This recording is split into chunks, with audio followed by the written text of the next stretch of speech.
46 na BSP TVET scholars sa Basilan ang opisyal na sasailalim sa Bread and Pastry Production NC2, 26 scholars ang kumuha ng Dressmaking NC2, 25 trainees para sa Shielded Metal Arc NC2, 22 trainees para sa Electrical Installation and Maintenance NC2, at 22 trainees para sa Carpentry NC2.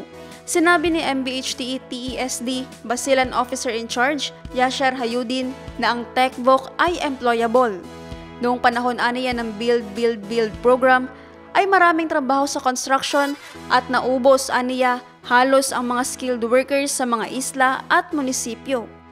Dagdag nito na hindi lamang dapat ano ang kurso na kukunin ko ang dapat na tanong, aniya ay paano ako magkakaroon ng kita.